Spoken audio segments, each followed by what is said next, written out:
안녕하십니까. 네오비 38기 남관현이고요. 그리고 이번에 탁월한 사유의 시선으로다가 발표를 하기로 했습니다. 그래서 내용을 해드릴 건데요. 탁월한 사유의 시선 최진석 교수님을 제가 텔레비전에서 접하고 되게 존경하는 분으로 모시게 된 것 같습니다. 그리고 이 책이 나왔을 때 바로 발표하겠다고 그랬는데요. 예, 한번 됐다.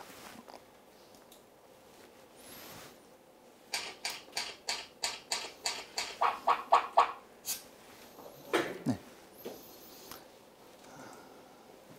예, 이것은 철학인가 정치학인가, 지금까지 이런 철학은 없었다라고 요즘에 극한 직업에서 나오죠. 예, 이게 철학이라는 내용으로 다 봤을 때 지금 뭐랄까요, 이 책을 처음에 철학책으로 접해서 본다면 철학과는 조금 동떨어진 내용일 수도 있겠다라는 생각이 들더라고요. 뭐냐면 약간 국부론 쪽, 국가의 부를 위해서 사람들이 사고를 어떻게 해야 되나에 대한 내용을 갖다 담았고, 이 최진석 교수님께서 강의라든가 그런 데에서 나오는 그런 철학에 대한 전반적인, 노자에 대한 그런 전반적인 내용보다는 어떤 국가 쪽에 관련돼 있는 부분을 발췌해서 내용을 추려놨다. 그리고 권명원에 관련돼 있는 그런 내용들을 추려놨다라고 보시면 될 것 같아요. 이 작은 책에 그 모든 걸 담을 수는 없으니까요. 그래서 오늘 여기에 오신 분들이 나오신 이유가 있으시겠지만, 책을 사랑하고 책을 좋아하고 많이 읽어보고, 그리고 아직 좋아하진 않더라도 책을 읽게 된 계기, 그런 것들이 있으실 텐데, 그 이유가 뭐냐를 제가 생각을 해봤어요. 저도 책을 옛날에 많이 읽었고 좋아한다고도 생각해봤고 안 읽어도 봤고 뭐 해봤는데, 결국 또 이 자리에 나와 있잖아. 그렇게 나와 있는 이유가 뭐냐면 갈증, 목마름이 아닌가 생각합니다. 내가 무언가가 지금 부족한데 그게 채워지지 않고 있다라는 그 갈증, 목마름이 있어요. 근데 그걸 책을 읽으면 해결이 될까 해서 나왔는데, 그다지 책을 읽는다고 또 해결이 되지 않는 부분들이 많잖아요. 뭐냐면 목이 마르면 물을 마시면 되는데, 근데 지금 내가 목마르기는 뭔가 부족한 것 같은데 그게 뭔지는 모르겠다 라고 느껴져서 나와서 노력을 하고 있는 그런 과정인 것 같은데, 그거에 대한 이 최진석 교수님의 시선으로서 우리가 본다면 그거에 대한 좀 명확한, 저는 명확한 해답을 좀, 어떤 해답을, 명확하지는 않더라도 어떤 해답을 좀 받았는데, 그런 부분이 채워질 수 있지 않나 생각을 합니다.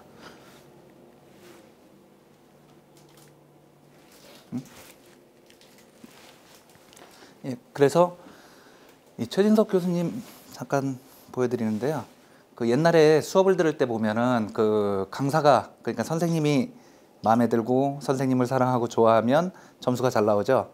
그래서 이 최진석 교수님을 1959년에 태어나서 서강대학교 다니고 교수님하고, 그리고 권명원이나 이런 데 지금 활동 중이신데, 이분에 대해서 좀 더 많이 알아간다면 이분에게서 좀 더 많은 것을 얻어갈 수 있을 거라고 생각을 합니다. 요번에 저자로는 이런 것, 저서로는 이런 것들이 있고요. 이거는 넘어갔고. 네, 그래서 목차 좀 살펴보면요, 이 책을 처음에 접했을 때 어떻게 풀어가야 될까를 처음에는 전 철학책인 줄 알았거든요. 그래서 철학책으로 생각하고 봤는데 목차서부터가 난해해서 도저히 접근이 안 되는 거예요. 그리고 내용을 보는데 목차는 되게, 서론 부분은 되게 좋았는데 처음으로 들어가니까 너무 또 역사 얘기가 많이 나오고, 뒤로 갈수록 뭐 좀 그렇다가 또 뒷부분 가니까 되게 좋더라고요. 저는 개인적으로. 어떤 분은 또 역사 부분, 그 부분이 너무 좋아서 좋다고 하신 분들도 계시고, 다 관점들이 다르니까 그렇게 접근이 되는데, 지금 뭐 부정, 선도, 독립, 진인, 그렇게 해서 진행이 된다고 보시면 되고요. 뭐랄까요, 이 철학적인 부분에 대해서 제가 옛날부터 관심이 많아서 책을 많이 보고, 동양 철학 그리고 서양 철학 뭐 관련된 있는 것들을 많이 봤는데, 그 이전까지 그 철학에 대해서 제가 사람들하고 얘기했던 그런 것들, 그리고 제가 봤던 책들, 그리고 저는 철학에 대해서 많이 알고 있고 심리학 책도 많이 봤고, 그리고 동양 고전 같은 것도 많이 봤고 라고 생각을 했는데, 그런 것들이 최진석 교수님을 만남으로써 완전히 깨져버린 것 같아요. 뭐냐면 그동안 저는 학습을 하고 있었던 거예요. 예전에 플라톤이 쓴 그런 책들이라든가 아니면 아리스토텔레스 뭐 그리고 뭐 소크라테스에 대한 책들 그런 내용에서 되게 좋았던 부분들이 있죠. 특히 소크라테스의 그 향연이라든가 그런 걸 어렸을 때 되게 재밌게 읽었었던 것 같은데요. 그런 내용들을 이렇게 봤던 것들이 그냥 내 생각이 아니라 학습이었던 거예요. 그걸 읽을 당시에 제가 느꼈던 거는 뭐냐면 2000년 전에도 나하고 똑같은 내가 지금 뭐 그 향연에 나오는 것 중에 뭐 그 에로스에 대한 것들이 나오고 그러거든요. 그래서 사랑에 대한 거, 인간을 반 쪼개놓고 신이 팔다리 4개씩 있는 그 인간의 힘을 약하게 하기 위해서 쪼개놨다. 그런 것들. 그래서 서로 반쪽을 찾기 위해서 그렇게 예전에 봤던 책에도 나와 있잖아요. 그렇게 막 이렇게 갈구한다라는 내용들. 그런 것들 나왔던 거 보면서 똑같은 생각을 예전에도 하고 있었고 나는 그 똑같은 생각을 반복하면서 그냥 살아가는 사람이 아닌가라고 생각했는데 어쨌든 그런 철학책을 통해서 뭐 새로운 걸 배운다기보다는 그 사람들이 했던 어떤 것들을 내 생에서 한번 다시 생각해 보거나 아니면 아까 말씀드린 것처럼 그 반복적인 학습 그 사람이 했던 명언 그런 뭐랄까요 그 한마디 말 있잖아요 그 나는 생각한다고로 존재한다 그 한마디는 외우고 있지만 그 말이 어떻게 나왔는지는 모르고 학습만 하고 있던 거죠. 그랬는데 이 최진석 교수님이 했던 말 중에 가장 쇼킹했던 게 뭐냐면 이 생각하라 철학은 생각하는 것이다 학습이 아니다 라고 말하는 거에서 가장 충격을 받았던 것 같아요. 그동안 내가 생각을 안 해보고 학습만 하고 있었구나. 예, 그래서 이 부정을 통해서는 지금 우리가 처해 있는 이게 철학에 접근되어 있는 내용이 아니라 지금 국부론에 접근되어 있기 때문에 이 동양과 서양의 그 힘의 역학관계에서 부정을 갖다 다루고 있는 거고요. 그래서 그 부정 부분이 많이 배경 지식으로 깔아주기 위해서 내용을 많이 집어넣었던 것 같습니다. 그래서 그렇게 되고 그 다음 선도라든가 독립 그리고 진인 이 부분이 가장 이 최진석 교수님이 하고 싶었던 우리의 나아갈 방향 지금 우리가 해야 하는 일 그런 부분이라고 보시면 될 것 같습니다.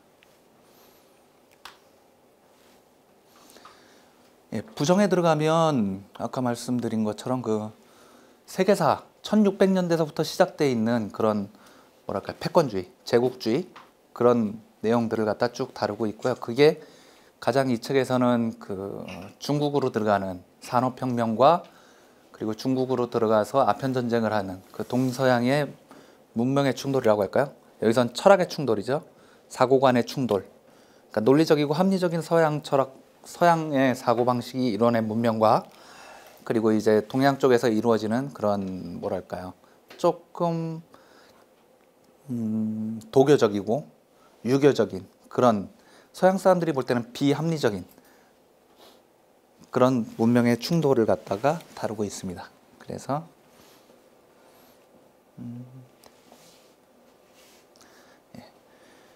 그렇게 서양 충돌 이런 문명의 충돌에서 지금 대한민국이 이루어졌는데 그 대한민국에서의 힘의 역학관계라든가 아니면 지금까지 따라했던 그런 철학을 갖다가 따라하고 그리고 종속적인 삶을 살아온 거에 대한 내용들을 부정하고 앞으로 나아가자 그런 내용을 다루고 있고요. 제가 이 책을 보면서 가장 처음에도 먼저 말씀을 드렸지만 가장 느꼈던 부분은 뭐냐면 결핍이라는 부분이에요. 얼마 전에 텔레비전을 보면서 배철수 씨가 나와가지고 그 대화의 희열이라는 유열 씨하고 같이 이렇게 얘기하는 토론 내용에서 토론인지 그냥 만남인지 모르겠어요. 근데 그 내용에서 했던 얘기가 뭐냐면 결핍이 에너지다. 책도 있더라고요. 이 책을 보고 아마 얘기한 것 같아요. 근데 뭐냐면 물리학에서도 그렇잖아요. 이 위치 에너지라는 게 항상 물이 높은 데서 낮은 데로 흐르고 그럼 낮은 데에 있는 이 물 그러니까 물을 2개의 관을 통해서 1개의 관을 통해서 연결을 했을 때 높은 데서 아래로 가잖아요. 그러면 이게 높이가 맞을 때까지 그 수준이 맞아질 때까지 가는데 한쪽에서 결핍된 걸 한쪽에서 채워주는 거죠. 그러니까 국가 간의 그런 무역이라든가 그런 것들도 뭐냐면 이 1600년대부터 말씀드렸던 그 인도를 갖다가 동인도 회사를 세우고 영국이 동인도 회사를 세우고 이 동남아라든가 아니면 이 우리나라가 있는 그 동쪽 그런 쪽을 갖다가 동아시아를 갖다가 패권주의로 나가는 거 그리고 미국 있는데 아프리카 있는 데를 그렇게 패권주의 제국주의로 나갈 수 있었던 그런 게 뭐냐면 바로 이 결핍에서 시작되지 않았나 라는 생각이 듭니다. 뭐가 결핍이냐? 물건을 만들어내고 이 물건을 만들어내는데 이 만든 물건을 어디다 팔아야 되잖아요. 근데 어느 나라엔 그게 있고 많고 어느 나라엔 그게 없고 그 아메리카 미국 쪽으로다가 유럽이 진출을 한 이유는 뭐냐면 거기에 금이 많아서 엘도라도 있잖아. 물론 엘도라도 미국 내에서 그렇게 일어났던 거지만 그 잉카에 있는 어떤 금이라든가 그런 것들이 많은데 유럽에는 그게 적었기 때문에 그리고 그게 돈이 되기 때문에 금을 끌어당기기 위해서 미국으로 가서 아메리카를 발견하고 거기서 금을 끌어오고 그렇게 해서 그 유럽 사회가 발전을 했잖아요. 그거하고 마찬가지로 그 인도 쪽에 가서 방직 그러니까 목화라든가 아니면은 인도 쪽에서 발달돼 있는 그 방직 공장 그런 거에 의해서 처음에는 인도도 마찬가지로 유럽에 있는 어떤 뭐랄까요? 유럽에 있는 어떤 그런 문명적인 것들을 갖다 받아들이는데 방직 기술이 인도가 더 좋으니까 인도를 찬탈을 해버렸고 그게 조금 더 지나가다 보니까 그게 아편 전쟁으로다가 이어지게 됩니다. 처음에 1600년대 말씀을 드렸지만 그 산업혁명이라는 게 생겨난 게 인도에서 보면은 아까 말씀드린 것처럼 방직 기술이 발전했다고 그랬잖아요. 그 방직 기술을 유럽에서 가져와서 유럽에서 실을 짜는 방법이라든가 천을 짜는 방법들 그런 걸 갖다 발전시키면서 농업사회에서 공업사회로 가고 그리고 그 공업사회로 발전하는 과정에 있어서 그 신분적인 거에 차이가 생긴 거죠. 농사를 짓던 사회에서 영주하고 농노 관계를 가졌던 게 지금 이제 자본가와 노동자의 관계로다가 신분사회의 발전이 생기고 변화가 생기고 그리고 그 변화로 인해서 정치적인 변화가 생기는 거죠. 그러니까 군주 제도로다가 갔던 그런 게 시민이 주축이 되는 그러니까 어떤 기술이나 산업이 발전하는 거 아니면 무역에 의한 그런 것들이 이렇게 발전을 사회 자체를 갖다 정치적인 것까지 발전을 시켜버리고 변화를 가져올 수 있다는 거 그리고 그 사이에 생겨난 새로운 원료의 부족이라든가 채움이라든가 그런 결핍 그리고 새로운 시장에 대한 결핍 갖다 팔 수 있는 그런 것들이 강렬하게 생겨난 거죠. 이 최진석 교수가 얘기했던 그런 내용들 중에 보면은 야성적인 부분에 대한 얘기가 나오는데요.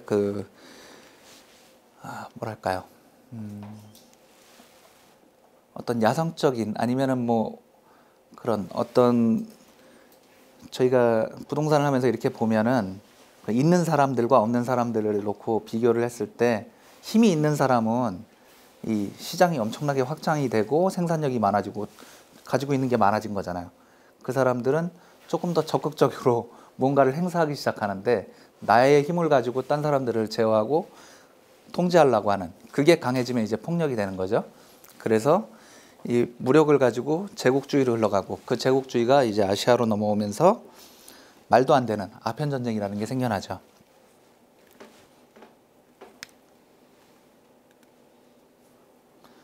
국제 정세로 처음에 이제 아시아 쪽에서 차하고 비단 중국에서 그런 게 가고 다시 은이 넘어오게 되는데요.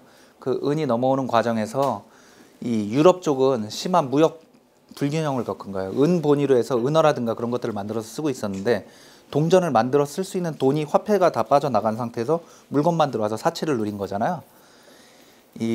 그런 것들이 이루어지다 보니까 지금 그 무역수지 불균형을 해소하기 위해서 은의 결핍을 해소하기 위해서 인도산 아편 그러니까 인도에서 대량으로 아편을 이미 인도는 영국 쪽에 넘어간 상태였으니까 아편을 제조를 해서 그걸 갖다가 그 중국에다 넘기고 중국에서 다시 은을 갖다 수입을 한 거죠. 근데 이번엔 반대로 이 아편이라는 게 상당히 중독성이 강하잖아요. 그래서 이 중국에 있는 은들이 모두 다 저쪽으로 넘어가게 된 거예요. 그러니까 또다시 무역수지의 불균형을 가져오고 그러다 보니까 둘이 충돌을 한 거죠.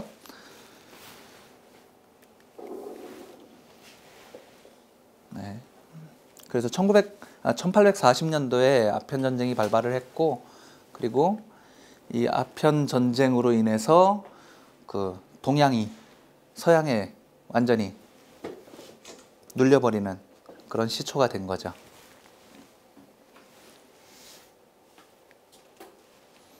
네.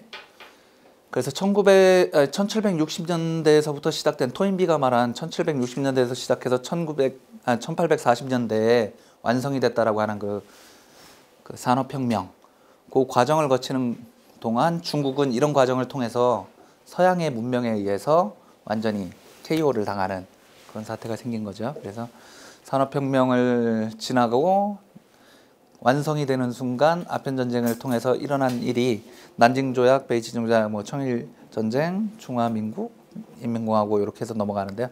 이 과정이 단순히 과정이 아니라 그 중국에서는 이걸 통해서 생긴 문화적 충격, 뭘까요?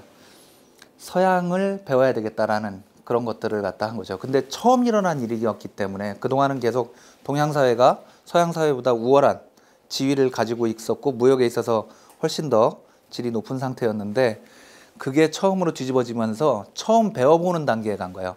중화민국이라는 나라가 자기 선민사상이 있잖아요. 자기네들의 그런 뭐랄까요, 그 자부심이라든가 그런 게 되게 높은 상태에 있었는데 처음으로 누구한테 맞아가지고 다운이 돼버리니까 딱 생겨난 게 뭐냐면 누군가한테 가서 처음 배워보는 거예요. 그래서 처음에 배우는데 어떻게 배우는지 모르기 때문에 과학기술 문명 때문에 진 거 아닌가? 대포를 빵빵빵 쏘니까 우리가 그 대포를 만드는 기술을 배워야 되겠다. 배를 만드는 기술을 배워야 되겠다. 그런 식의 과학기술 문명으로 갔다가 이건 좀 아닌 것 같은데 라고 해서 이 변법자강 운동을 통해서 정치제도라든가 그런 쪽으로 넘어가고 그리고 그 다음에 또다시 거기서 이것도 부족하다라고 생각을 해서 다음으로 이제 철학이라든가 윤리 그런 쪽으로 해서 넘어가게 됐습니다. 그게 이제 단순히 그런 흐름이 아니라 이런 생산구조나 사회구조 그리고 지배구조에까지 영향을 미치는 현상을 보인 거고요. 앞으로도 이배철수 님이 한 번 더 나오는데 이런 중국의 결핍이 생긴 거죠. 서양에 대해서 배우고자 하는 내가 지금 진 이유는 뭐지? 뭐가 부족해서 진 거지? 그리고 거기서부터 시작해서 나온 변화, 기술을 바꿔보고 제도를 바꿔보고 그리고 철학, 윤리, 문화까지 지금 바꿔보는 단계에 간 거고요. 그렇게 해서 지금 이 아편전쟁으로 보면은 되게 내용이 많아가지고요. 요거는 그냥 책을 읽어보시는 걸로 생략을 하겠습니다. 1차 아편전쟁은 저렇게 해서 쭉 넘어가서 중국을 침탈을 했고요. 2차 아편전쟁으로 또다시 한번 함으로써 완전히 중국은 서양 문명에 복속이 된 거고 그로 인해서 러시아, 일본까지 다 중국을 넘볼 수 있는 종이 호랑이가 되는 그런 사태가 벌어진 거죠. 우리나라도 그거에서 자유로울 수 없었고요. 그래서 이제 철학에 대해서 아까 잠깐 말씀을 드렸는데 뭐 다 일반적으로 아는 내용이죠. 지금까지 했던 철학이 아까 말씀드린 것처럼 학습에 의한 것이고 그리고 여기서 우리가 결핍으로 느껴지는 그런 것들이 스스로 생각하는 방법을 배우지 못했던 그런 거에 대한 자성으로 인해서 다시 이 책에서 강조하는 스스로 생각하는 방법을 익혀라 라는 부분으로 가는 거고요. 그 방법적인 부분에서 이제 질문이라는 거를 많이 얘기를 하고 있는데요. 이 철학을 통해서 나아갈 수 있는 방법은 뭐냐면 선도를 한다는 거죠. 그 선도를 하는데 철학이나 철학 활동이 어떤 지식의 단계가 아니라 활동의 단계이고 스스로 생각하는 단계다라는 부분을 얘기하고 있는데 이 정보라든가 데이터 같은 것들, 지식이라는 것들, 그게 단계가 있습니다. 그래서 처음에는 데이터, 뭐 0102 하는 거, 01010이라는 컴퓨터 그런 것처럼 이진법, 뭐 그렇게 나오는 것들, 그리고 단어라든가 아니면 그런 게 모이면 데이터가 되고 그 데이터가 모이면은 뭐 통계가 되고 그렇게 나아가는 것들이 있지 않습니까? 그렇게 해서 그 단계가 나아가는데요. 이 어떤 의미 없는 그런 데이터들, 그런 데이터가 모이고 나면 그거를 통해서 지식이 쌓이고 그 지식이 되면 그 다음에 그 지식을 활용해서 지혜가 생기고 뭐 지혜가 이제 더 숙성되면은 그런 단계를 겪는 것처럼 그 데이터의 단계들이 있는데 그 단계에서 저희는 지식에서 이제 이 철학적인 단계로 넘어가는 과정에 있는 거죠. 그래서 선진국으로서 선도력을 가지기 위해서는 질문을 해야 되고 독립적인 주체로 살아야 되고 그리고 호기심과 궁금증이 생겨나고 그런 걸로 인해서 관찰을 통한 그 창조력, 창의성이 발휘되고 그리고 그것에 대한 책임감을 가지고 책임성을 가지고 나아가다 보면 이제 새로운 장르가 나오게 되고 선도력을 가지게 되고 그리고 선진국이 돼가는 거죠. 그렇게 보시고 대한민국이 지금 우리나라 쪽에서 가장 문제가 되는 건 뭐냐면 좀 답답함을 많이 느끼잖아요. 지금 뭔가 지금 이건 아닌 것 같은데 뭔가 잘 되는 것 같은데 왜 국민은 힘들지? 내지는 우리는 왜 힘들까? 그렇게 느꼈던 것들 뭔가 그것도 결핍이죠. 우리가 지금 채워지지 않은 뭔가가 있어요. 그 채워지지 않은 뭔가가 뭔지 모르는데 이 책에 보면 그 내용들이 나오더라고요. 그래서 식민지가 되었었고 그리고 해방이 됐고 짧은 시간 내에 많은 성장을 거둬서 지금 나라가 만들어지고 산업화와 민주화가 동시에 된 세계 유일한 국가라고 말들을 하죠. 그래서 이렇게 되는 과정에 있어서 문제는 뭐냐면 최진석 교수님이 다른 그 노자 강의에서 말씀했던 게 뭐냐면 공을 이룬 사람들이 자리를 차지하고 앉아서 각자 주장하는 단계에 이르러 있기 때문인 거예요. 뭐냐면 개국 세력들, 건국 세력들이 지금 아직도 짱짱하게 목소리를 높이고 있고 그리고 산업화를 이루었던 그 역군들 있잖아요. 그분들도 지금 뭐 짱짱하게 또 하고 있고 그리고 군부 세력도 하고 있고 그리고 민주화 세력도 나와서 하고 있고 모두 다 가스통을 휘두르면서 그렇게 살아가고 있기 때문에 지금 대한민국 현재는 꽉 막힌 길에서 모두들 답답해하는 그런 상황에 처하게 된 거예요. 왜냐? 우리가 지금까지 여기로 오게 된 이유 그리고 여기까지 오면서 흘린 땀과 노력이 지금 여기서 열매를 맺으려고 하는 거예요. 지금 막혀있는 이유는 뭔가 쌓여있기 때문에 막힌 거지 계속 그냥 새 나갔으면 막힐 게 없어요. 그렇게 해서 나왔고 그리고 이런 요 단계를 갖다 뛰어넘어서 이 노자 쪽에서 보면 무의를 해야 되는 단계로 넘어가게 되는 거죠. 그래서 이제 무의를 통해서 창조력을 가지고 책임지는 사회가 되고 그리고 선진화되는 그런 국가가 될 수 있게 되는 거고요. 독립에 대해서는 이제 탈레스가 말한 게 있는데요. 철학의 시작은 신으로부터 인간의 독립이다 라고 말했고 니체는 신은 죽었다라고 신을 죽여버리기도 하죠. 예, 그런 것처럼 옛날에 그 신권사회에서 이제 인간의 중심이 되는 그런 사회로 다 넘어가는 것이라고 보시면 되겠고요. 예, 이게 그리고 신의 사회에서 인간의 사회로 넘어가는 게 철학이다 라고 얘기를 합니다. 그래서 철학의 시작은 인간 본위로 독립적인 이 독립이 가지는 중요성인데 이 독립적인 사고를 하게 되는 그리고 자기 스스로가 한 일에 대해서 신에게 책임을 묻는 게 아니라 자기 스스로가 책임을 지는 그런 사회로 넘어가는 걸 독립이라고 본 거고요. 그래서 관찰과 호기심 그리고 집요함 그리고 호기심이 생긴다는 건 재밌어서 하는 거잖아요. 재밌어서 관찰을 하다 보면 어떤 몰입도 생기고 그 몰입이 또 다른 즐거움을 가져오고 그리고 그거에 의해서 상당히 몰입하는 집요함을 가져오는 건데요. 이 단계에 이르면은 어떤 새로운 걸 발견하게 되고 자기 스스로 뭔가 되게 그 재미를 발견하는 순간 어떤 창조적인 거 이렇게도 해볼까 저렇게도 해볼까 라고 생각하는 그런 경이 그런 게 생겨나게 되죠. 우리가 어렸을 때 개미굴 같은 거를 많이 관찰해 보잖아요. 어렸을 때 한 번씩 다 헤집어 보셨죠. 개미굴을 한번 파다 보면은 호기심도 생기고 개미굴 속은 어떻게 생겼을까도 생각해 보고 뭐 이렇게 파다 보면 알도 나오고 막 난리가 나잖아요. 바글바글 나오고 처음에는 좀 쑤셔보는 단계에서 나중에는 다 뒤집어 보는 단계까지 가는데 그런 어떤 집요함이나 몰입 그런 것들이 생겨나게 되고 그 다음 단계로 넘어가면은 갑자기 그런 생각이 들어요. 지금 나이를 조금 더 먹은 단계에서 어렸을 땐 재밌어서 팠는데 조금 지나니까 아 내가 왜 그런 짓을 했지? 개미들에 대해서 갑자기 불쌍해진다거나 아니면 마음의 가책이 느껴진다거나 어렸을 때 잠자리 날개도 띄어보고 다리도 띄어보고 그렇게 안 하신 분도 계시지만 했던 어떤 사람들은 나이가 들어서도 그 짓을 하진 않잖아요.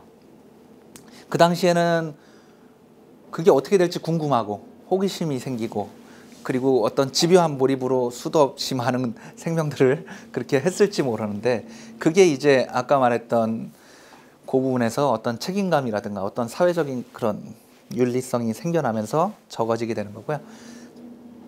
근데 거기는 이제 창조적인 얘기고, 그 다음으로 이제 최진석 교수가 얘기했던 건 뭐냐면 이 지혜라든가 지식이라든가 믿음, 그리고 익숙한 편안함, 그런 거에서 한 단계 나아가려면 용기가 필요하다라는 내용이에요. 그래서 미지의 탐험, 그리고 이제까지 익숙했던 것을 떠나서, 옛날에 항해가 그랬잖아요. 바다로 나가면 떨어져 죽을지 모르는데 그 익숙함, 편안함에서 벗어나서 이 거친 항해를 통해서 어디론가 가는 그런 용기, 그리고 그걸 통해서 어떤 것을 얻어내는 그런 것들에 대해서 말을 했고요. 그런 독립과 고독, 그걸 통해서 다음 단계로 넘어가게 되는 거죠. 그래서 스스로 독립을 하고 고독해지는 단계에 이르러서 나아가게 되면 이런 진인의 단계에 이르는데, 그 훈고의 기풍에서 벗어나서 새로운 주도권을 가지고 스스로 뜻을 세우는 창의의 기쁨으로 우리의 삶을 채우는 독립적이고 주체성을 갖는다 돼 있는데요. 지금 이 진인의 단계에 이르면 자기 스스로 사고하는 생각의 높이로서 그 본인의 높이가 결정이 되는 거라고 보시면 되고요. 딱 아는 만큼 보인다 돼 있죠. 그래서 이 종속적인 삶을 살아온 거에서 스스로 생각하고 창의적이고 능동적인, 그리고 대답에 익숙한 것보다는 이 질문에 익숙한 상태로다가 나아가야 된다는 내용을 얘기하고 있습니다. 저희가 가만히 생각을 해보면 어떤 고정관념을 가지고 있는데, 그게 최진석 교수가 이 책에서는 잠깐 다루고 있는 부분인데, 뭐냐면 사회적으로 갖춰진 틀 속에 내가 갇혀 있는 거다라는 얘기를 해요. 그래서 무위를 한다는 거에 대해서 얘기를 하면서 하나씩 그런 개념들을 빼버리고, 이론을 빼버리고, 신념을 빼버리고, 그렇게 자기를 갖다 하나씩 비움으로써 새로 채워진다라는 말을 하거든요. 근데 지금 우리가 어렸을 때부터 배우고 있는 이런 학습적인 부분들 있잖아요. 우리는 그걸 너무 자연스럽게 생각하고 지금 이 단계에 와 있는데, 이 단계에 와 있는 우리가 생각하고 있는 게 과연 내 스스로의 생각이냐를 한번 생각을 해보게 되는데, 뭐냐면 어렸을 때 받은 교육이 아까 1600년대부터 시작된 유럽의 그 산업혁명이라든가 제국주의가 나오죠. 거기서 노동자들의 계급이 나오게 되잖아요. 그 노동자들 계급이 나오게 된 이유는 뭐냐 하면, 농업을 하던 사람들은 글을 읽고 쓸 필요가 없었어요. 근데 이 노동자의 계급으로 가면 어떤 자기 역할들이 생겨나는데, 기존에 없던 역할들이에요. 그걸 수행하기 위해서 필요한 게 뭐냐면, 애가 말을 하면 말귀를 들어야 되고, 그리고 쓸 줄을 알아야지 읽을 줄도 알고 시킨 대로 할 줄을 알게 되잖아요. 그리고 계산 간단한 건 좀 해야지 뭘 시켜도 안심이 되죠. 그때 나온 교육 방법이 있어요. 그 교육, 산업혁명에서 필요한 노동자들을 만들기 위한 교육. 그 교육이 지금 유럽에서 시작돼서 나왔던 교육 방식이고, 그걸 일본이라든가 우리나라도 마찬가지로 다 수입을 해서 암기 위주로 가는 교육 학습법이 거기서 나온 거죠. 근데 우리는 그거에 너무 익숙하기 때문에 그 교육을 받고 그냥 자라왔고, 그 사고의 틀 속에서 벗어나지 못한 채 지금 종속적이고 훈고적인 기풍 속에서 살아가는 거예요. 물어보면 대답을 해야 돼요. 그죠? 안 하면 이상하잖아요. 근데 물어보질 않아서 다행인 거죠. 질문은 할 줄 모르니까 다행인데 교수님들이 안심할 거예요. 대학교에서. 예전에는. 요즘엔 아니라고 하던데, 물어보지 않아서 안심되는 사회를 우리는 살았고, 여긴 나이들이 좀 있으니까요. 그리고 이제 물어봤을 때 떨리는 이유는 틀리면 안 된다라는 생각을 하고 있잖아요. 창의적인 게 없는 거죠. 뭐냐면 대답을 물어봤는데 틀리게 대답하면 우린 맞고 자랐죠. 네, 맞고 자랐는데, 거기서 내가 생각하는 걸 그대로 얘기했을 때 혼나는 게 당연한 사회를 살았고, 그거에 익숙하고 길이 들여져 있기 때문에 이런 창의적인 거에 지금 우리는 맞닥뜨리게 되면서 큰 벽을 느끼는 거죠. 근데 이 벽이 안 보이기 때문에 더욱 답답한 거고, 여기서 넘어가는 거는 그래서 선도, 아까 미지의 세계로 나아가는 그 용기가 필요하다고 말을 했는데, 그 용기가 필요한 이유가 그거예요. 앞에 보이는 이 벽이 차라리 보였으면 좋은데, 넘어갈 수 있는 높이를 제시해 줬으면 좋은데, 그게 아니라 따라하지 말라고 그러는데, 따라하지 않으면 어떻게 하는지를 모르는 상태에서 어떻게 나아갈까, 스스로 질문하는 법도 모르고 이제 질문을 시작하는 단계에 온 거죠. 예, 그런 질문을 통해서 참된 자아, 독립적 주체, 그리고 인격적 자원의 그런 성숙, 그리고 창의성, 여기서 툭툭 튀어나온다고 최진석 교수가 자꾸 말씀을 하시는데 저희는 다 경험해 보셨잖아요. 어떤 학습이라든가 그런 것도 일정 단계까지는 점수가 안 오르다가 갑자기 또 점수가 오르는 단계들이 생기죠. 예, 그런 단계가 있는 것처럼 이 철학이라든가 그런 것도 한 번에 눈이 탁 띄어지는 그런 때들이 있는 것 같습니다. 예, 그래서 대한민국 사회에 대해서 아까 잠깐 말씀을 드렸고요. 그리고 이런 따라하기의 문화, 그러니까 저희가 그런 산업혁명 당시에 일어났던 어떤 교육 방식을 따르고 있는 것도 그렇지만, 그리고 일제치하에서의 노동자로서의 그 계급으로서 받을 수밖에 없는 그런 교육들을 받고 그렇게 제한을 당하면서 왔기 때문에 어떤 창의적이고 도전적인 거에 많이 약하다. 그래서 깨치고 나가야 된다라는 걸 말을 하고 있고요. 최진석 교수님이 했던 말씀 중에 가장 이 나무다개 경지라는 그 부분에 대해서 말했는데, 이게 일본 사람이죠. 일본 사람 나오면 괜히 미워요. 근데 일본 사람들이 행동하는 좀 이상해 보이는 행동들이 그냥 나온 행동들은 아니라는 거예요. 그 사람들이 머리가 떨어져서 아니면은 그 아베 총리 같은 경우에 과연 성격이 정말 이상하거나 인간적으로 말종이어서 이 사람이 그 위안부 문제라든가 그런 거에 대해서 그렇게 무시하고 넘어가냐, 그건 아닐 거예요. 길게 보고 자기가 해야 될 말과 안 해야 될 말, 그런 걸 갖다 정책적인 수준에서 결정을 하고 있다라고 보면 개인적으로 그 사람이 완전 돌출 행동을 한다. 그리고 트럼프가 개인적으로 완전히 돌출적인 행동을 한다가 아니라 어떤 장기적인 플랜을 가지고 훌륭한 사람이잖아요. 사실은 한 사람으로서 한 나라의 지도자가 된다는 건 뭔가 큰 게 있다는 거거든요. 자기만의 아이덴티티가. 그러니까 그런 거를 얘기하여 부르셨지만, 그래서 일본 사람이 나와서 잠깐 얘기를 했는데요. 이 나무다개 경지, 그러니까 누군가가 나에게 외부의 자극을 줬을 때, 아니면은 누군가가 아니더라도 외부의 자극이 왔을 때 그 자극에 대해서 내가 스스로 태어날 수 있다면 그 사람은 그 경쟁 관계에 빠지지 않고 스스로를 이기고 나아가는 그 선도의 단계에 이른다라는 내용을 하는데요. 저희는 그걸 이렇게 맞받아치고 있습니다. 태어나라. 그리고 태어나게 가입했다. 마케팅이죠. 뭐냐면 이 자약해야 되는데 이 태연만 한 거죠. 그냥 종속적으로 태연하게 있으면 된다. 너넨 편안하게 있으면 된다. 이건 편안한 단계거든요. 편안하게 있으면 된다. 그리고 내가 시키는 대로 하기만 하면 된다. 그럼 우리가 알아서 해준다. 이거는 이 나무다개 경지하고 전혀 다른, 같은 말이지만 전혀 다른, 태연하기만 하고 자약하지 않은 어떤 그런 내용인 것 같습니다. 마케팅에서는 이렇게도 활용이 되네요. 네, 그래서 이제 저희가 3P 바인더 교육을 많이 받으셨고 한데, 거기서 꿈은 실현 가능한 걸 굳이 쓰는 게 아니라 조금 더 높고 실현 불가능해 보이는 뭔가를 쓰라고 하잖아요. 그런 것처럼 최진석 교수님도 마찬가지 얘기를 한 것 같습니다. 그래서 불가능해 보이는 것이 꿈이고 가능해 보이는 건 그냥 계획이다 라고 말씀을 하셨는데, 그렇죠. 우리가 내일 뭐 해야지 이렇게 적는 것들은 그냥 내일에 할 일을 적은 계획인 거고, 내가 무언가를 높은 그 이상을 가지고 쓰는 그 꿈을 갖다 써보고 그게 될 수 있게 실현해 나가는 그 과정. 제가 요즘에 3P 바인드에 조금 재미를 느끼고 있는데, 예전에는 되게 1년 동안 부정하고 살았어요. 뭐냐면 쓰는 거 어렵다. 그 계획대로 할 수 있을까, 그것 때문에 안 했는데, 막상 또 펼쳐놓고 써보니까 옛날에 프랭클린 다이어리 조금 보다가 그건 누구한테 교육받은 게 아니어가지고 실패를 했거든요. 그 포맷만 이렇게 워드로 다 만들어 놓고 실패했는데, 이번 건 실행부터 시작을 해보니까 요 해놓고 한 거 체크하고 하는 게 되게 재미가 있더라고요. 그래서 그런 과정을 통해서 목표를 적어놓고 그 세부적인 단계를 만들어 나가는 걸 통해서 그걸 실현할 수 있다는 거.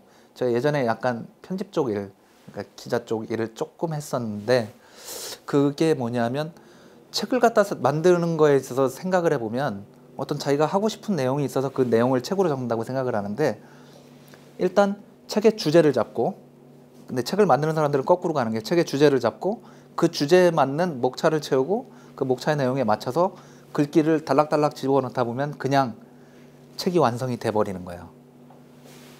네, 그런 것처럼 꿈을 갖다가 말을 한다면 꿈을 만들어 놓고 그 주제를 세워놓은 다음에 목차를 채워놓고 그 목차에 또 단락을 갖다 집어넣어서 완성해버리면 되는 게 꿈이 될 수도 있는 거죠. 그래서 실현 가능한 걸로 만드는 그런 게 된다고 보고요. 그리고 어느 조직이나 붕괴하기 시작할 때는 비판적이고 평가하는 그런 분석들이 많아진다라고 나오고 그리고 책임자가 없어지고 구경꾼들이 많아진다 되는데요. 딱 지금 사회가 그렇지 않나요? 뉴스, 언론 그리고 하다못해 뭐 저희 경비분들 되게 좋으신데 경비분들을 폄하하는 게 아니라 그런 분들 아니면 저희 재개발구역에 계시는 노인분들 그런 분들까지도 다 모이면 나라가 이래서 안 돼. 이거는 아니야. 이건 누가 뭘 타는 거야. 이건 누가 나빠. 누가 좋아. 다 평가하고 분석하고 모르는 사람들이 없어요. 어느 정도 학력 수준 뭐 그런 걸 떠나서 지적 수준들이 다 있으시기 때문에 우리나라가 그 단계에 이르러 있는데 근데 문제는 뭐냐면 책임지는 사람이 없이 다 평가하고 분석하고 그리고 구경만 하고 있는 거죠. 제가 중국 갔을 때 가기 전에 누군가 그런 말을 했어요. 중국에서는 교통사고가 나면 다 사람들이 둥그렇게 쳐다보만 보고 있다. 아무도 나서지 않는다라는 얘기했는데 진짜 피가 뚝뚝 흐르고 있는데 길 한가운데 서 있는데 가만히 서 있고 다 보고만 있어요. 근데 우리나라가 과연 다를까요? 도와주려고 우리나라는 교통사고로 하면 좀 도와주려고 하는 선량한 분들이 많으시긴 해요. 근데 마찬가지로 세월호 사건이 터지거나 아니면 어떤 큰 사건, 뭐 성수대교가 무너지거나 어떤 사건이 터졌을 때 우리는 방관자잖아요. 그리고 책임지지 않잖아요. 뭐 최근에 무슨 그 세월호 사건이었나요? 그 사건에서 처벌받은 건 한 명이라며요. 책임을 지지 않는 거예요. 그 책임질 사람을 한 명 찝은 거지. 전 내용은 잘 몰라요. 근데 그렇지 않았을까라고 지금 생각을 해봅니다. 아무도 책임지려고 하지 않고 그리고 또 어떤 지자체라든가 그런 데서도 마찬가지로 자기의 선덕 그러니까 건물만 세워놓고 책임지지 않고 나가고 난 이거 했어 라고 말하고 빠져버리잖아요. 그런 책임지지 않는 그런 사회로 자꾸 나아가고 있는 그런 벽에 막혀있는 사회가 된 것 같습니다. 그래서 이런 인문학적인 열풍이라든가 이런 것들이 생겨난 이유는 지금 우리 사회가 그런 거에 목말라 있고 갈증을 느낀다는 거죠. 누군가 책임을 진다거나 아니면은 지금 우리가 지식이 쌓여 있는 거에서 앞으로 더 나아가고 싶은 그런 목마름이 느껴지는데 거기서 나아가지 못하는 그 답답함 그런 거에서 나온 어떤 결과가 아닐까 분위기가 아닐까라는 생각이 듭니다. 이 자리에 여러분들이 모여서 지금 책을 읽고 이렇게 하고 있는데 그런 것들도 그 목마름에서 시작돼서 온 거고요. 아까 얘기했던 거에 그 연장선에 보면은 이 직업이라는 단계가 있는데 저희는 중개업을 하는 사람이죠. 중개직을 하는 사람이 아니잖아요.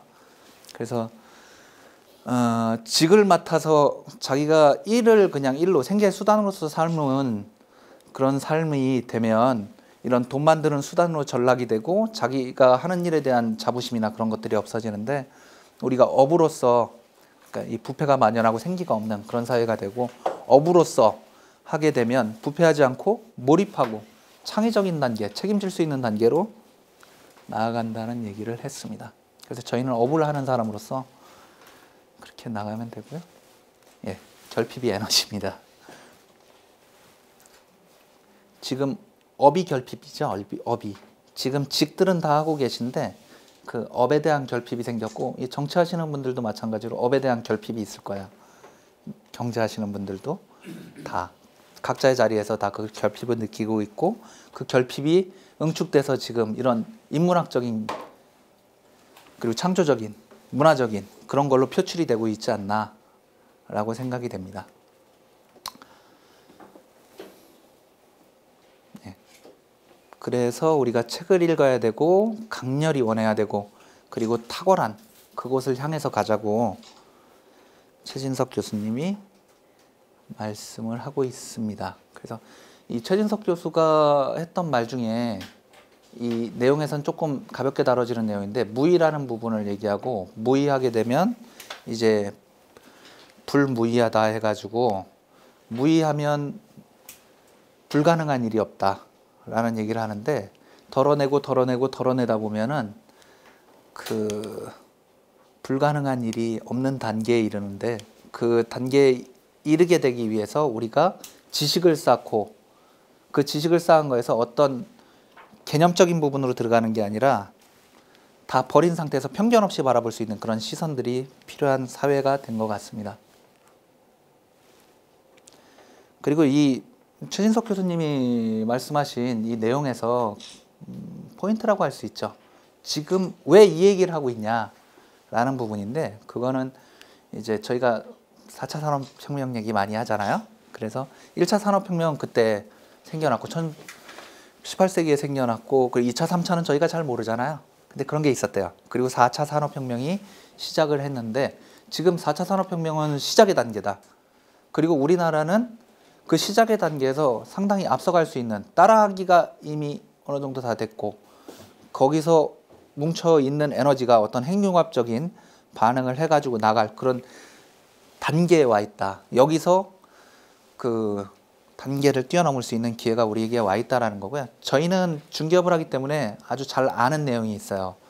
뭐냐면 이제 물론 아파트 쪽이 아닌 분들이 계시겠지만 아파트에서 보면 저희 마포 쪽에 제가 근무를 하니까 마포 쪽에서 보면 아파트가 몇 개가 있어요. 신축으로 지은 것들이. 근데 아파트가 처음에 가격이 순위가 정해지게 되면 바뀌질 않아요.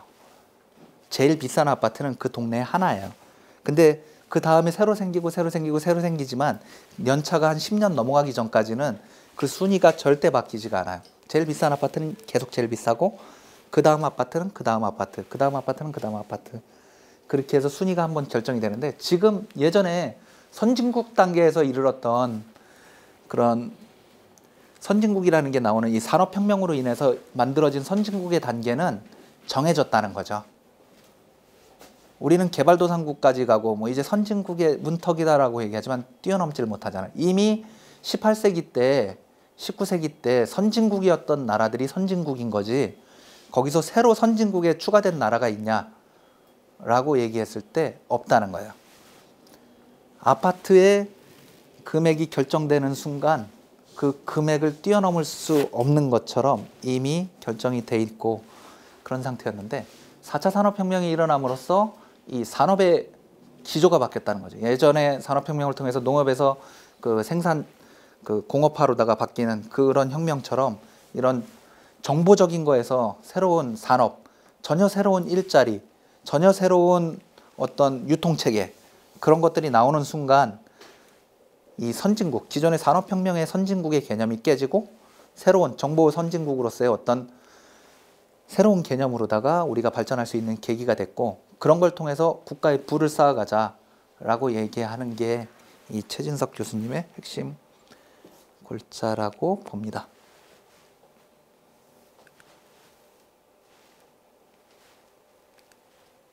네. 기존에 우리가 쌓아왔던 지식이라든가 아니면 훈거적이고 종속적이고 이런 이념적인 그리고 따라하기, 학습하는 것 그런 것들은 딱 여기까지라는 거죠. 그래서 우리가 앞으로 나아갈 거는 선도적이고 창의적이고 생산적이면서 그런 호기심이라든가 아니면 지적, 전략적, 업을 갖다 중요시하는 그런 철학적인 스스로 생각할 수 있는 사람이 되도록 하는 그런 내용으로 말씀을 하신 거고요. 그리고 저희가 이제 공인중개사다 보니까 가지게 되는 그런 의문이 있어요. 항상 많이들 얘기하시잖아요. 공인중개사와 무자격 중개인이 싸우면 누가 계약을 하냐 많이 들어보셨죠? 네. 누가 이길까요? 예? 네, 그렇죠. 자격이 없으신 분들이 이겨요. 왜 그럴까요? 불법 천지죠. 저는 이 책을 읽고 나서 이렇게 생각을 해봅니다. 창의적인 분들이에요. 이분들은 매우 창의적이기 때문에 안 되는 계약이 없어요. 근데 중개사들은 제한이 커요. 법의 테두리 내에서 하려고 하잖아요. 이 창의적인 분들은 어떻게 창의를 하시냐면 이거 계약하시면 됩니다. 이거 집주인이 안 나왔는데 계약해도 돼요? 하고 물어보면 돼요. 안 되는 게 없어요. 위임장이 없어요. 돼요. 인감증명이 없어요. 돼요. 그냥 하시면 돼요. 이거 안전해요. 대출 좀 있지만 상관없잖아요. 이 정도 대출은 그냥 남들도 다 하는 거니까 도장 찍으시면 돼요. 아주 창의적인 방법으로다가 안 되는 계약을 되게 만드시는 분들이에요. 그렇기 때문에 우리가 이길 수가 없어요. 그분들의 창의성은 너무 뛰어납니다. 이 공인중개사들은 항상 테두리 속에서 하려고 그래요. 그 창의적인 분들이 가져온 그 중개보조인, 뭐 아니면 소속 중개사가 아니죠. 자격이 없으니까. 그런 분들이 가져온 어떤 내용을 갖다가 도장을 찍어달라고, 이건 되는 계약이라고 해서 가져와서 도장 찍어달라고 그래도 공인중개사, 개업한 중개사들은 도장을 찍을 때 망설여져요. 이거 찍지 말아야 되는데 하고 뒤집을 때도 있어요. 그죠? 왜 그럴까요? 책임감이 있어서 그래요. 아까 나왔던 내용인데 여기 밑에 보시면은 질문하고 독립적 주체로서 호기심과 궁금증을 가지고 그리고 상상력, 창의성의 단계에 가는데요. 이 무자격 공인중개사분들, 무자격 중개사분들, 그러니까 중개인분들은 이 창의적인 단계까지는 갔는데 저희 같은 이런 책임성, 딱 거기까지인 거고요. 이 책임성의 단계로 넘어가지를 못한 거야. 이 창의라는 게 아까 말씀드린 것처럼 어떤 뭐랄까요, 그냥 막 생각나는 대로 해라 그러면 창의적일 것 같지만 어떤 이런 회의법이라든가 토론법 그런 데 보면 시간 제한을 두고, 저희도 3분, 5분 이렇게 하잖아요. 시간 제한을 두고 토론을 하거나 아니면 어떤 제한 요건들, 금액이라든가 아니면 실현 가능한 것들, 그런 것들을 갖다가 집어넣고 제한을 가했을 때 오히려 더 실현될 수 있는 더 창의적인 것들이 나와요. 그런 면에서 보면 이 무자격인 분들은 창의를 하는 데 있어서 실현 가능하지 않은 창의들을 많이 내는 거고, 저희 같은 경우에는 실현 가능한 범위 내에서 더욱더 창의적인 뭔가를 해나갈 수 있는 사람이라는 거죠. 그리고 그 창의를 통해서 책임을 져나가는, 책임중개 많이 좋아하시잖아요. 그래서 책임중개를 하다 보면 어떤 이런, 지금 우리가 겪고 있는 이 시대가 뭐냐면 중개인들의 춘추 전국 시대란 말이죠. 우리가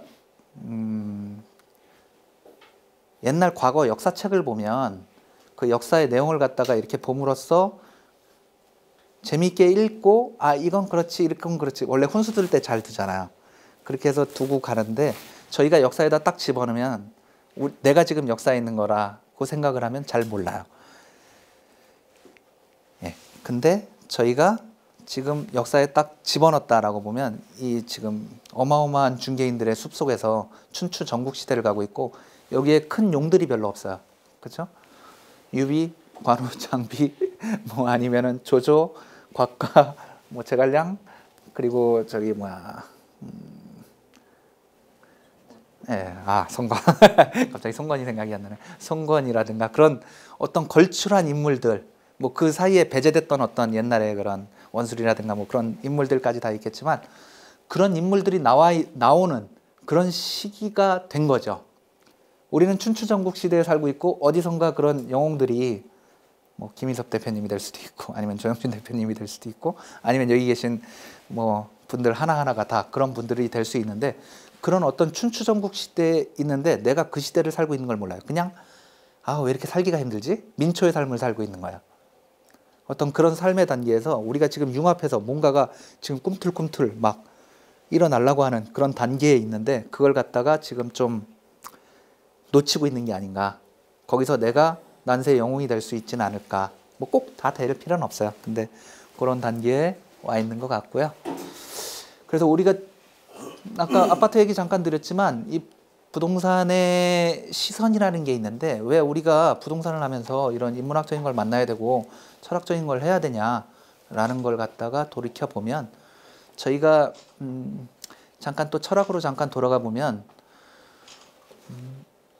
파노라마 뷰 아시죠? 파노라마 뷰. 우리 구자동 대표님이 항상 봄이 되면 요 사진을 갖다 찍어서 보내주시는데, 이게 잠실 석천호수 있는데 이렇게 벚꽃이 쫙 피어 있는 거를 찍어서 보내주세요. 저희는 알고 있는 게 있어요. 뭘 아냐면 1, 2, 3, 4층 아니면 10층, 20층 올라가도 안 보이는 게 어느 순간 어느 층에 딱 갔을 때는 시선이 쫙 트여지는 파노라마 뷰가 펼쳐지는 집들이 있어요. 우리가 로얄층, 로얄동, 그리고 가장 탁월한 제일 비싼 집이죠. 그 단지에서도 그런 뷰를 갖다 본 적들이 있으실 거예요. 물론 아파트 안 하시면 또 그런 거 보기가 좀 드물지만, 근데 그걸 딱 보는 순간 우리가 하는 게 뭐냐면 갔다 와서 우리들끼리 얘기하잖아. 아, 오늘 눈이 호강했어. 그런 말 하지 않나요? 아, 정말 좋아. 그걸 아시잖아요. 이 철학적인 부분에서도 이 학습하는 단계에서 머물러 있다가 제가 이 최진석 교수님을 통해서 느낀 게 뭐냐면 학습 단계에 머물러 있었는데 그걸 모르다가 이 부분을 갖다 딱 뛰어넘게 되니까 갑자기 파노라마 뷰가 쫙 펼쳐지는, 이 시적인 표현이라든가 아니면 비유적인 표현에 대해서 말을 많이 하잖아요.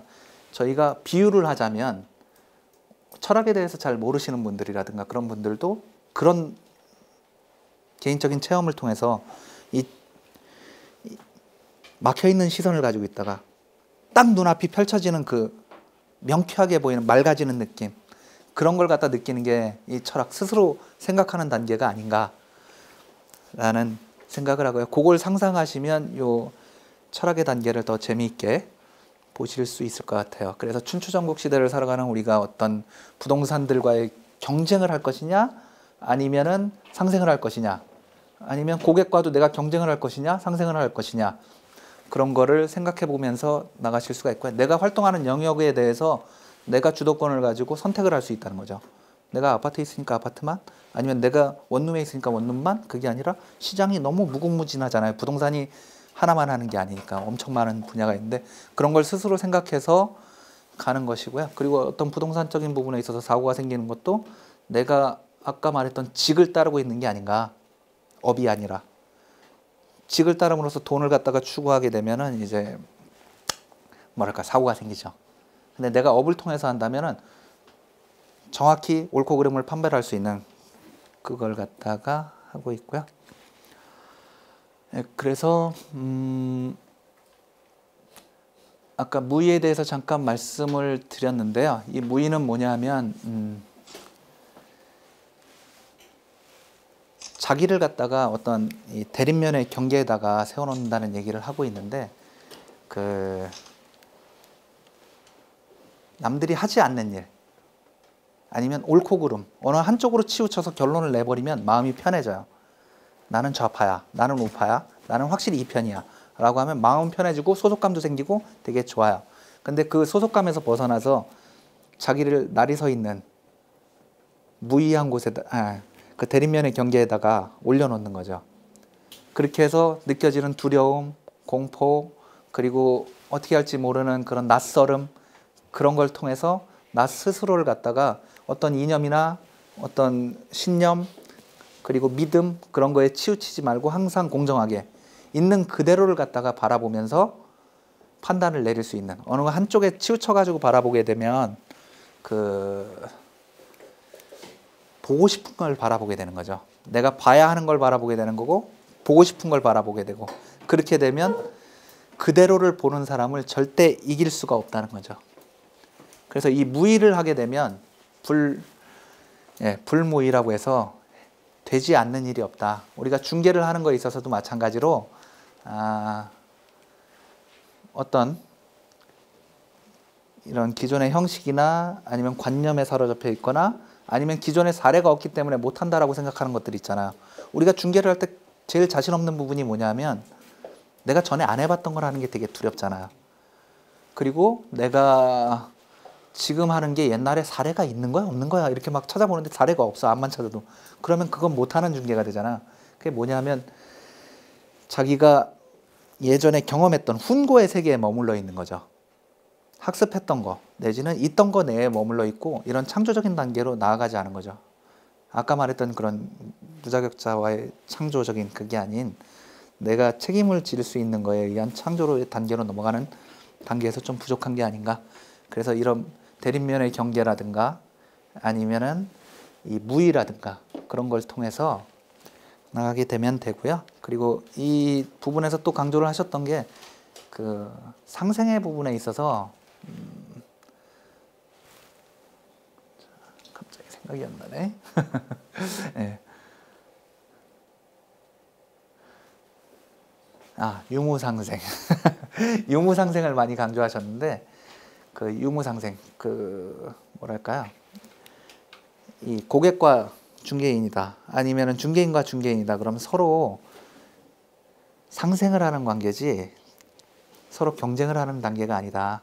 그렇게 해서 그걸 통해서 무의를 통해 가지고 무불이할 수 있는 그런 중개를 해나가셨으면 합니다. 그래서 세계를 보이는 대로 보는 사람은 보고 싶은 대로 보는 사람, 그리고 바라는 대로 보는 사람을 이기게 됩니다. 예, 이렇게 해서 강의는 마치겠습니다. 원포인트 레슨.